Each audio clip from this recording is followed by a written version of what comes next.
এই দেখ আমি নাই। আমাদের ঈদের সকালটা শুরু হয়েছে গোসল করে নামাজ পড়তে যাওয়ার উদ্দেশ্যে। তো আমরা এখন হুজুরের খুতবা শুনছিলাম। আর এই পিচ্চি আমার সঙ্গে প্রচুর পরিমাণে দুষ্টামি করতেছিল নামাজে।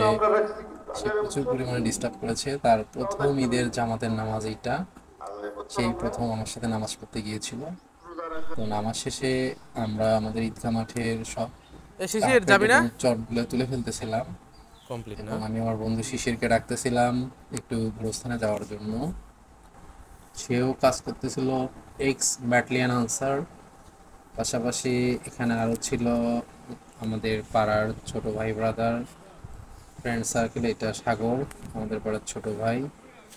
তো এখানকার কাজ শেষ করে আমি আর আমার বন্ধু শিশির দুইজন মিলে রওনা করেছিলাম গোরস্থানের পথে। তো আলহামদুলিল্লাহ আমরা অল্প কিছুক্ষণের মধ্যে পৌঁছে গেছি। আমার আব্বুর কবর জিয়ারত করার জন্য গিয়েছিলাম, মূলত আর শিশিরের রিলেটিভ ছিল।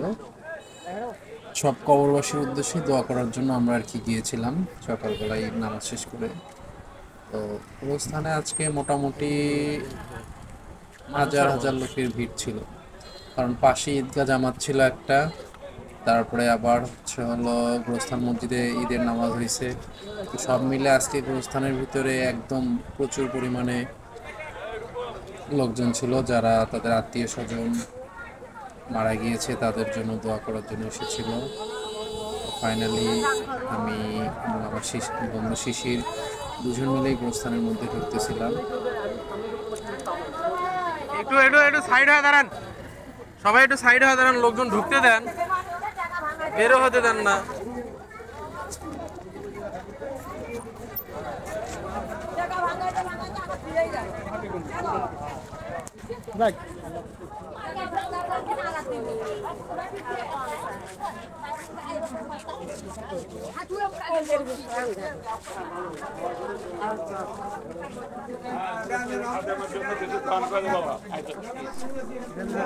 গোরস্থানের ভিতরে ঢুকে পড়লাম আমি এবং শিশির। ও বাম দিকে চলে গিয়েছিল ওই পাশে ওর সম্ভবত নানানের কবর জিয়ারত করার জন্য, আমি আর আপুর আমি দিকে সোজা গেছি। যাচ্ছিলাম আমার আপুর কবরের দিকে।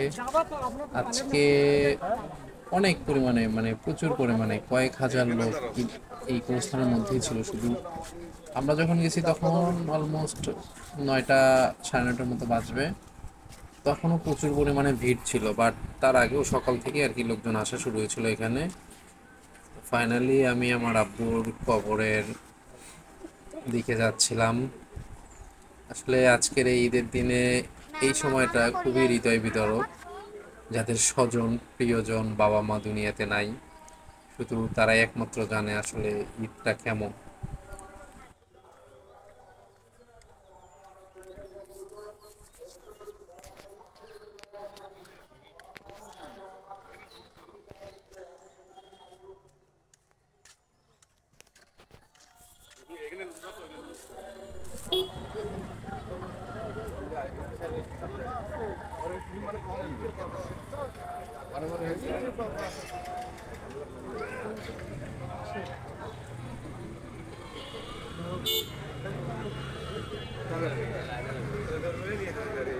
লাইনে